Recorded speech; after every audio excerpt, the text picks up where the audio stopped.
ದೇವಸ್ಥಾನದ ಜೀರ್ಣೋದ್ಧಾರ ಮತ್ತು ಕುಂಭಾಭಿಷೇಕ ಕಳಶಾಭಿಷೇಕ ಕಾರ್ಯಕ್ರಮ ಬಹಳ ಅದ್ದೂರಿಯಾಗಿ ನಡೀತು. ಇವತ್ತು ನಮ್ಮ ರಾಘವೇಂದ್ರ ಸ್ವಾಮಿ ಗುರುಗಳಾದ ಇವತ್ತು ಸುರೇಂದ್ರ ತೀರ್ಥರು ಈ ಒಂದು ಪುಣ್ಯ ಕೆಲಸಕ್ಕೆ, ಒಂದು ಪುಣ್ಯ ಕಾರ್ಯಕ್ಕೆ ಬಂದು ಅವರ ಆಶೀರ್ವಾದ ಕೊಟ್ಟು ಈ ಬಂದಿರುವ ಎಲ್ಲ ಭಕ್ತಾದಿಗಳು ಆಶೀರ್ವದಿಸಿ, ಏನು ಭಕ್ತಾದಿಗಳು ಇವತ್ತು ಬಂದು ಅಭಯಾಂಜನೇಯ ಸ್ವಾಮಿ ದೇವಸ್ಥಾನಕ್ಕೆ ಆ ಭಗವಂತನಲ್ಲಿ ಏನು ಒಂದು ಮೊರೆ ಇಟ್ಟಿದ್ದಾರೆ, ಅವ್ರಿಗೆ ಏನು ಕೆಲಸ ಕಾರ್ಯಗಳಾಗಬೇಕು ಅಂಥದನ್ನು ಆ ಭಗವಂತ ಒಳ್ಳೆಯದಾಗಲಿ ಅಂತ ಅವರು ನಮ್ಮ ಸುರೇಂದ್ರ ತೀರ್ಥರು ಆಶೀರ್ವಾದ ಮಾಡಿ ಆ ಭಗವಂತನಲ್ಲಿ ಕೋರಿಕೆ ಇಟ್ಟು ಹೋಗಿದ್ದಾರೆ. ನಾನು ಕೂಡ ಆ ಭಗವಂತನಲ್ಲಿ ಕೋರ್ತಿದ್ದೀನಿ. ಯಾರೆಲ್ಲ ಭಕ್ತಾದಿಗಳು ಬಂದಿದ್ದಾರೆ ಇವತ್ತು ಆ ಭಗವಂತನ ಸೇವೆ ಮಾಡೋದಕ್ಕೆ ಎಲ್ರಿಗೂ ಒಳ್ಳೆಯದಾಗಲಿ, ಆಯುಸ್ಸು ಆರೋಗ್ಯ ಐಶ್ವರ್ಯ ಕೀರ್ತಿ ಗೌರವ ಅವರು ಎಲ್ಲವನ್ನು ಕೊಟ್ಟು ಭಗವಂತ ಕಾಪಾಡಲಿ ಅಂತ ಹೇಳ್ತಾ ಎಲ್ರಿಗೂ ಧನ್ಯವಾದಗಳು ಹೇಳ್ತೀನಿ. ಎಲ್ಲರಿಗೂ ಒಳ್ಳೆಯದಾಗಲಿ.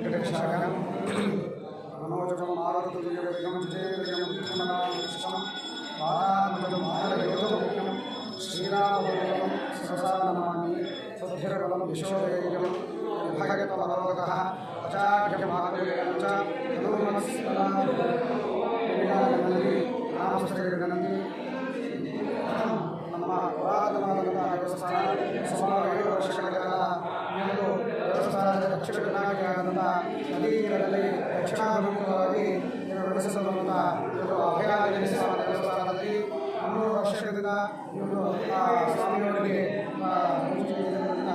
ಪಾಂಡವರು ಬಂದು ಪ್ರತಿಷ್ಠಾಪನೆ ಮಾಡಿರುವಂಥ ದೇವಸ್ಥಾನ. ಈಗ 3 ದಿವಸಗಳ ಕಾಲದಲ್ಲಿ ಸ್ವಾಮಿಯವರು ವಿಕಾಸ ಪ್ರಕಾರವಾಗಿ ಇವರು ಪ್ರತಿಷ್ಠಾ ಮಹೋತ್ಸವವನ್ನು ಎಲ್ಲ ನೆರವೇರಿಸಲಾಗುತ್ತದೆ. ಇದನಂತರ ಸ್ವಾಮಿಯವರಿಗೆ ಬೆಳಗ್ಗೆ ಪಂಚಾಮೃತ ಅಭಿಷೇಕ, ತದನಂತರ ಮಹಾಶಾಂತಿ ಅಭಿಷೇಕ, ಹಾಗೆಯೇ ಮಹಾಪೂರ್ಣಾವಧಿ ಎಲ್ಲ ಸಕಾಲಕ್ಕೆ ಭಕ್ತಾದಿಗಳನ್ನು ಆಗಮಿಸಿ ಈ ಒಂದು ಸ್ವಾಮಿಗೆ ಕೃಪೆಗೆ ಪಾತ್ರರಾಗಬೇಕಾಗಿ ಸ್ವಾಮಿಗಳನ್ನು ಆಶೀರ್ವಾದವನ್ನು ಪಡೆದು ನಮ್ಮ ಎಲ್ಲ ಗ್ರಾಮಸ್ಥರು ಹಾಗೂ ಎಲ್ಲ ಆಚಾರ್ಯ ಶಿಕ್ಷಕರು ಎಲ್ಲರೂ ತಯಾರಿಯಲ್ಲಿ ಸಕಾಲಕ್ಕೆ ಶ್ರೀ ವಿಜ್ಞಾನ ಸಾರ್ವಭೌಮತೆಗಾಗಿ ನಮ್ಮ ವೇದ ಮಂಡಲರು ಬಂದು ಈ ಒಂದು ಸ್ವಾಮಿಗೆ ಕೃಪೆಗೆ ಕುಂಭಾಭಿಷೇಕವನ್ನು ನೆರವೇರಿಸಿಕೊಂಡಂಥ ಎಲ್ಲ ಗ್ರಾಮಸ್ಥರು ಇದೇ ರೀತಿಯಲ್ಲಿ ಸ್ವಾಮಿಯವರು ದಕ್ಷಿಣಾಭಿಮುಖ ನೈವೇದ್ಯದಲ್ಲಿ ಪಾಂಡವರು ಮೊದಲನೇದಾಗಿ ಪಾಂಡವರು ಪ್ರತಿಷ್ಠೆ ಮಾಡುವಂಥ ದೇವಸ್ಥಾನ. ಈ ಪಾಂಡವರು ಪ್ರತಿಷ್ಠೆ ಮಾಡಬೇಕಾದರೆ ಸ್ವಾಮಿಯವರಿಗೆ ಬಾಲದಲ್ಲಿ ಗಂಟೆ ಅಂತ ಇರುತ್ತೆ. ಅದೇ ರೀತಿಯಲ್ಲಿ ಸ್ವಾಮಿ ಕೃಪೆಗೆ ಇವರು ನಾವೆಲ್ಲರೂ ಭಕ್ತಾದಿಗಳನ್ನು ದೇವರ ದರ್ಶನ ಮಾಡೋದ್ರಲ್ಲಿ ಅವರಿಗೆ ಸಮಸ್ತ ಲೋಕಗಳನ್ನು ಹೇಳಿ ಈ ಒಂದು 2 ಮಾತನ್ನು ಪಾಂಡವರು ಯಾವ ಶತಮಾನದಲ್ಲಿ ಪಾಂಡವರು ಸ್ವಾಮಿಯವರಿಗೆ ಪ್ರದರ್ಶನ ಮಾಡೋದ್ರಿಂದ ಪ್ರತೀತಿ. ಯಾಕಂದರೆ ಸುಮಾರು 12 ವರ್ಷಗಳ ಕಾಲದಲ್ಲಿ ಪ್ರತಿಷ್ಠೆ ಆಗುವ ದೇವಸ್ಥಾನ. ಅದೇ ರೀತಿ ಈಗ ಸುಮಾರು ಪ್ರತಿಷ್ಠೆ ಇರೋದ್ರಿಂದ ಇವಾಗ ನಾವು ವೈಖಾನ ಸಾರ್ವಭೌಮತ್ವ ಪ್ರಕಾರವಾಗಿ ಈ ಒಂದು ಪ್ರತಿಷ್ಠೆಗಳನ್ನ ಪ್ರಧಾನ ಸಂಕಲ್ಪ ಅಂತ ಹೇಳ್ತೀವಿ. 3 ದಿವಸ ಸಂಕಲ್ಪ ಮಾಡಿ ಆ ಒಂದು ಪ್ರತಿಷ್ಠಾನ ಮಹಾಶಿವನ ಎಲ್ಲವನ್ನೂ ಶಾಸ್ತ್ರಬದ್ಧವಾಗಿ ಯಾವ ಶಾಸ್ತ್ರದಲ್ಲಿ ಇದೆಯೋ ಅದೇ ರೀತಿಯಲ್ಲಿ ಹೇಳಿ ಈ ಒಂದು ಪ್ರತಿಷ್ಠಾ ಮಹೋತ್ಸವವನ್ನು ನಾವು ಮುಗಿಸ್ಕೊಂಡಿದ್ದೀವಿ. ಧನ್ಯವಾದಗಳು.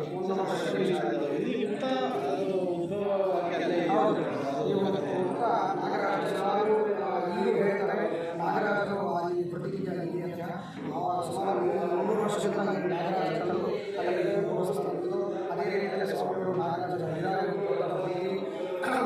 ಅದರಿಂದ ಸ್ವಾಮಿಯವರಿಗೆ ನಾವೆಲ್ಲರೂ ಮಂತ್ರವನ್ನು ಘೋಷಿಸಿದ್ದೀವಿ. ಆಮೇಲೆ ಗ್ರಾಮಸ್ಥರಿಗೆ ಹಾಗೂ ಭಕ್ತಾದಿಗಳಿಗೆ ಹಾಗೂ ಅರ್ಚಕರಿಗೆ ಎಲ್ಲರೂ ಸ್ವಾಮಿಗಳನ್ನ ಶರಣ